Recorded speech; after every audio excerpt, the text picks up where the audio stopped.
అంతర్జాతీయ బౌద్ధ సమాఖ్య మరియు సాంస్కృతిక మంత్రిత్వ శాఖ నిర్వహించే బుద్ధ ధమ్మం మరియు ఈశాన్య భారతదేశ సంస్కృతి అనే 2 రోజుల సమావేశం 2025 ఏప్రిల్ 21, 22 వరకు అరుణాచల్ ప్రదేశ్లోని నామ్సాయిలో జరుగుతుంది. ఈ కార్యక్రమం ఈ ప్రాంత కళ, సంస్కృతి మరియు చరిత్రపై బౌద్ధ మతం ప్రభావాన్ని అన్వేషిస్తుంది. తాయి ఖమ్తి తెగ ఆచరించే థెరవాడ బౌద్ధ మతంపై ప్రత్యేక దృష్టి సారిస్తుంది. 1వ రోజు బౌద్ధ మతం యొక్క చారిత్రక ఔచిత్యం మరియు సాంస్కృతిక ప్రభావంపై ప్యానెల్ చర్చలు జరుగుతాయి. 2వ రోజు గోల్డెన్ పగోడా వద్ద విపశ్యన ధ్యానం మరియు ప్రపంచ శాంతి కోసం ప్రార్థనలు ఉంటాయి. ముఖ్య భాగస్వాములలో CM Pema Khandu, deputy CM Chowna Mein మరియు అంతర్జాతీయ బౌద్ధ పండితులు ఉన్నారు. James Webb telescope exoplanet K2-18bపై జీవం ఉండే అవకాశం ఉందని కనుగొంది. నాసా యొక్క జేమ్స్ వెబ్ స్పేస్ టెలిస్కోప్ని ఉపయోగించి కేంబ్రిడ్జ్ విశ్వవిద్యాలయ శాస్త్రవేత్తలు లియో రాశిలో 124 కాంతి సంవత్సరాల దూరంలో ఉన్న ఎక్సో ప్లానెట్ K2-18b వాతావరణంలో సంభావ్య బయోసిగ్నేచర్ అణువులైన డైమిథైల్ సల్ఫైడ్ మరియు డైమిథైల్ డైసల్ఫైడ్లను కనుగొన్నారు. సముద్ర ఫైటోప్లాంక్టన్ మరియు భూమిపై బ్యాక్టీరియా ఉత్పత్తి చేసే ఈ అణువులు గ్రహాంతర జీవుల ఉనికిని సూచిస్తాయి. ఇది ఆస్ట్రోబయాలజీలో గణనీయమైన పురోగతిని సూచిస్తుంది. చారిత్రాత్మక చర్యగా న్యూయార్క్ నగర మేయర్ ఎరిక్ ఆడమ్స్ భారత రాజ్యాంగ నిర్మాత 135వ జయంతిని పురస్కరించుకుని ఏప్రిల్ 14, 2025న డాక్టర్ బిఆర్ అంబేద్కర్ దినోత్సవంగా ప్రకటించారు. ఐక్యరాజ్యసమితి ప్రధాన కార్యాలయంలో జరిగిన ఈ ప్రకటనలో కేంద్ర మంత్రి రామ్దాస్ అథవాలే కీలకోపన్యాసం చేశారు. ఆయన సామాజిక న్యాయం, మానవ హక్కులు మరియు 2030 SDGలకు అంబేద్కర్ చేసిన కృషిని హైలైట్ చేశారు. ప్రధానమంత్రి నరేంద్ర మోదీ మే 2, 2025న కేరళలోని తిరువనంతపురం సమీపంలో విజింజమ్ అంతర్జాతీయ ఓడరేవును ప్రారంభిస్తారు. ఇది భారతదేశంలో మొట్టమొదటి సెమీ ఆటోమేటెడ్ డీప్ వాటర్ అంతర్జాతీయ కంటైనర్ ట్రాన్స్షిప్మెంట్ పోర్టు. దీన్ని కేరళ ప్రభుత్వం మరియు అదానీ పోర్టుల మధ్య పబ్లిక్ ప్రైవేట్ భాగస్వామ్యం కింద అభివృద్ధి చేశారు. దీని పెట్టుబడి 18,000 కోట్లకు పైగా ఉంది. ప్రపంచ షిప్పింగ్ మార్గాలకు సమీపంలో వ్యూహాత్మకంగా ఉన్న ఈ ఓడరేవు భారతదేశ వాణిజ్యాన్ని పెంచుతుంది, మేక్ ఇన్ ఇండియా చొరవకు మద్దతు ఇస్తుంది మరియు కేరళ పాత్రను సముద్ర కేంద్రంగా పెంచుతుంది.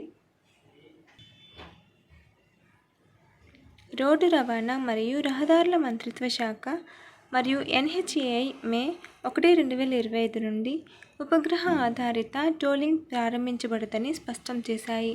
బదులుగా ANPR automatic number plate recognition మరియు ఫాస్టాగ్ RFID ఉపయోగించి బారియర్ లెస్ టోలింగ్ వ్యవస్థ యొక్క పైలట్ ప్రాజెక్టును ఎంపిక చేసిన టోల్ ప్లాజాలలో ప్రవేశపెడుతున్నారు. ఈ వ్యవస్థ నిరంతరాయంగా టోల్ వసూలు చేయడం లక్ష్యంగా పెట్టుకుంది. ఈ నోటీసులు మరియు నిబంధనలను పాటించినందుకు జరిమానాలు విధించబడుతుంది. దేశవ్యాప్తంగా అమలు పైలట్ ఫలితాలపై ఆధారపడి ఉంటుంది. లీగల్ మెట్రాలజీ రూల్స్ 2011 ప్రకారం వాహన వేగాన్ని కొలవడానికి రాడార్ పరికరాలను ఉపయోగించడం కోసం వినియోగదారుల వ్యవహారాల శాఖ నియమాలను నోటిఫై చేసింది. ఇది జూలై 1, 2025 నుండి అమల్లోకి వస్తుంది. ఖచ్చితత్వం, అంతర్జాతీయ ప్రమాణాలకు అనుగుణంగా ఉండేలా మరియు ట్యాంపరింగ్ను నిరోధించడానికి అన్ని రాడార్ పరికరాలను లీగల్ మెట్రాలజీ అధికారులు ధృవీకరించాలి మరియు క్రమాంకనం చేయాలి అని నియమాలు నిర్దేశిస్తాయి. రహదారి భద్రతను మెరుగుపరచడం, తప్పుడు జరిమానాలను తగ్గించడం మరియు న్యాయమైన ట్రాఫిక్ అమలుకు మద్దతు ఇవ్వడం, అదే సమయంలో దేశీయ తయారీ మరియు ప్రపంచ పోటీతత్వాన్ని పెంచడం ఈ చర్య లక్ష్యం. ఏప్రిల్ 20, 2025న కునో నేషనల్ పార్క్ నుండి 2 మగ చిరుతలను మధ్యప్రదేశ్లోని గాంధీ సాగర్ వన్యప్రాణుల అభయారణ్యానికి తరలిస్తారు. ఇది భారతదేశ చిరుత పునఃప్రవేశ ప్రాజెక్టులో ఒక ప్రధాన అడుగు. 64 చదరపు కిలోమీటర్ల ఆవరణలు మరియు బూస్ట్ ఎర స్థావరంతో GSWSని చిరుతలకు రెండవ నివాసంగా ఏర్పాటు చేయడం ఈ విస్తరణ లక్ష్యం. దక్షిణాఫ్రికా నుండి 6 నుంచి 8 చిరుతలను తీసుకురావాలనే ప్రణాళికలు ఆలస్యం అయినప్పటికీ మే నెలలో బోట్స్వానా నుండి 4 చిరుతలను ఆశిస్తున్నారు. ఈ ప్రాజెక్ట్ బలమైన అంతర్రాష్ట్ర మరియు అంతర్జాతీయ సహకారాన్ని ప్రతిబింబిస్తుంది, పర్యావరణ పర్యాటకానికి మద్దతు ఇస్తుంది మరియు ప్రపంచవ్యాప్తంగా అత్యధిక చిరుత పిల్లల మనుగడ రేటుతో భారతదేశం సాధించిన విజయాన్ని హైలైట్ చేస్తుంది. ప్రధానమంత్రి నరేంద్ర మోదీ 2025 ఏప్రిల్ 22 నుంచి 23 తేదీలలో సౌదీ అరేబియాను సందర్శిస్తారు. ఇది ఆయన 3వ పదవీ కాలంలో ఆయన మొదటి పర్యటన. వాణిజ్యం, శక్తి, రక్షణ మరియు భారతదేశం మధ్య ప్రాచ్యం యూరప్ కారిడార్లో సంబంధాలను మరింతగా పెంచుకోవడం ఈ పర్యటన లక్ష్యం. మోదీ జెడ్డాలో క్రౌన్ ప్రిన్స్ మొహమ్మద్ బిన్ సల్మాన్ను కలుస్తారు. చైనా BRIకి వ్యతిరేకంగా ప్రాంతీయ స్థిరత్వం, హౌతీ అంతరాయాలు మరియు IMEEC పునరుద్ధరణలపై చర్చలు జరుగుతాయని భావిస్తున్నారు. 2023-24 ఆర్థిక సంవత్సరంలో ద్వైపాక్షిక వాణిజ్యం $42.98 బిలియన్ల వద్ద ఉంది. భారతదేశం సౌదీ అరేబియా నుండి ముడి చమురులో 14.3% మరియు LPGలో 18.2% దిగుమతి చేసుకుంది. రక్షణ సహకారం పెరుగుతోంది. ఇందులో అల్ మహద్, అల్ హిందీ వంటి నావికాదళ విన్యాసాలు ఉన్నాయి. ఆంధ్రప్రదేశ్ మంత్రివర్గం ఏప్రిల్ 15, 2025న షెడ్యూల్డ్ కులాల ఉపవర్గీకరణ కోసం ముసాయిదా ఆర్డినెన్స్ను ఆమోదించింది. దీని ద్వారా వెనుకబాటుతనం స్థాయి ఆధారంగా ప్రయోజనాల సమాన పంపిణీని నిర్ధారించడానికి రిజర్వేషన్లో రిజర్వేషన్ కల్పించవచ్చు. రాజీవ్ రంజన్ మిశ్రా కమిషన్ నివేదిక ఆధారంగా 59 SC ఉపకులాలను 3 గ్రూపులుగా విభజించారు. గ్రూప్ 1 అత్యంత వెనుకబడినవారు 1.0%, గ్రూప్ 2 వెనుకబడినవారు 6.5% మరియు గ్రూప్ 3 తక్కువ వెనుకబడినవారు 7.5%. సుప్రీంకోర్టు తీర్పు ఆధారంగా ఈ చర్య సమగ్ర అభివృద్ధిని మరియు విద్య, ఉద్యోగాలు మరియు పాలనలో మెరుగైన ప్రాతినిధ్యాన్ని ప్రోత్సహిస్తుంది. అధ్యక్షురాలు ద్రౌపది ముర్ము ఏప్రిల్ 2025లో స్లోవేకియా పర్యటన సందర్భంగా భారతదేశం మరియు స్లోవేకియా తమ మొట్టమొదటి రక్షణ ఒప్పందంపై సంతకం చేశాయి.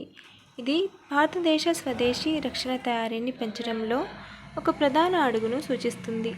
ఈ ఒప్పందంలో JCBL గ్రూప్ యొక్క రక్షణ విభాగం ADSL స్లోవేకియాతో కలిసి టర్రెట్లు, రక్షణ వ్యవస్థలు మరియు రిమోట్ ఆయుధ వ్యవస్థలతో సహా తేలికపాటి ట్యాంకుల కోసం అధునాతన సాంకేతిక పరిజ్ఞానాలను సహా అభివృద్ధి చేయడానికి సహకరిస్తుంది.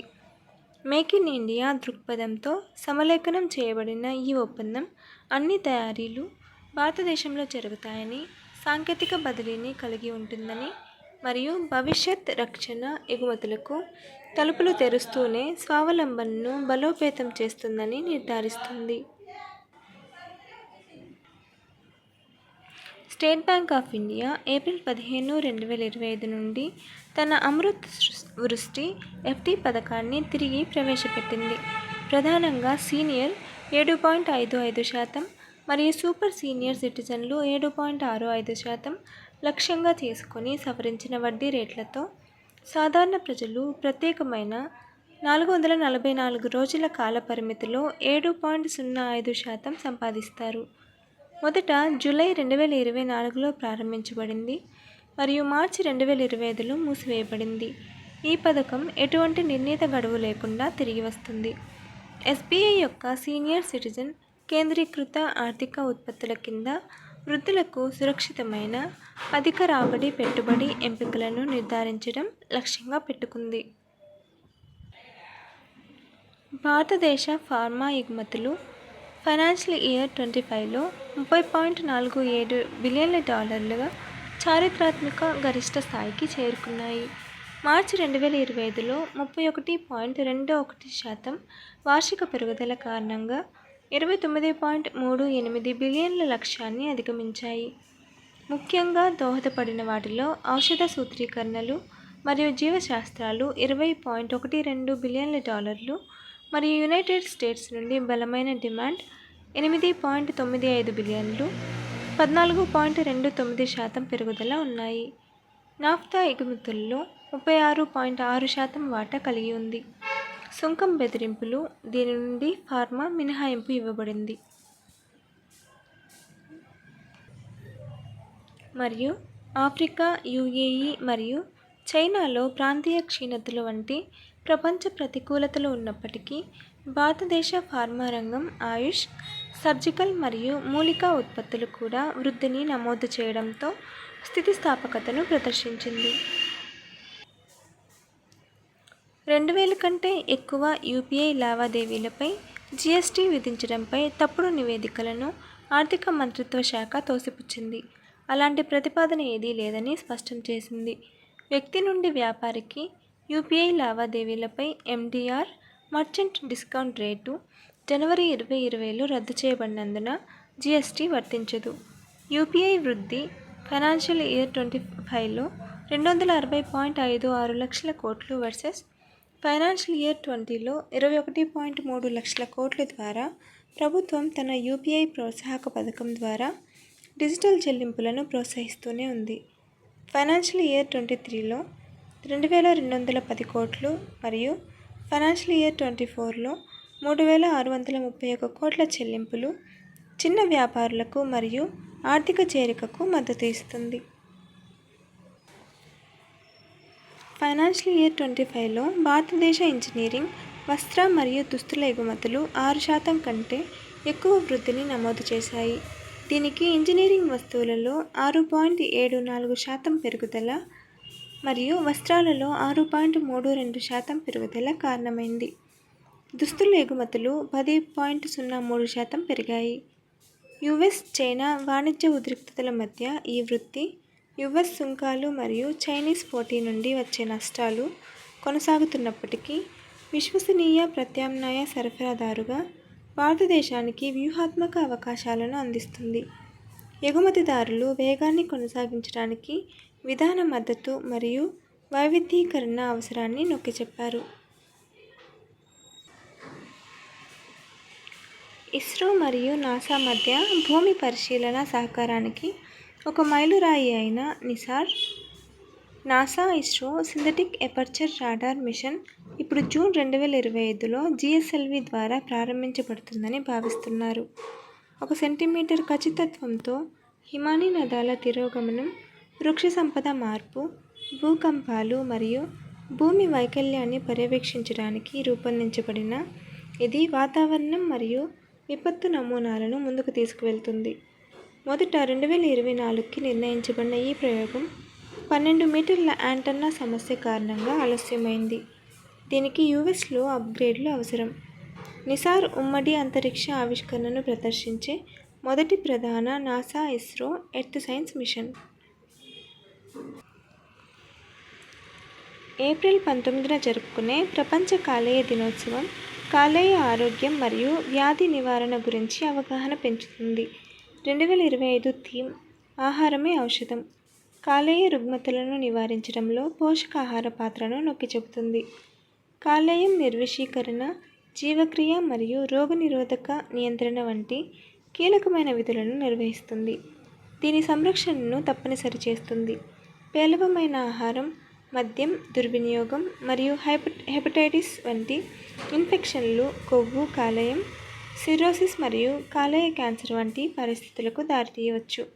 సమతుల్య ఆహారం, క్రమం తప్పకుండా వ్యాయామం చేయడం మరియు మద్యం పరిమితి చేయడం ద్వారా ఆరోగ్యకరమైన కాలేయాన్ని నిర్వహించవచ్చు.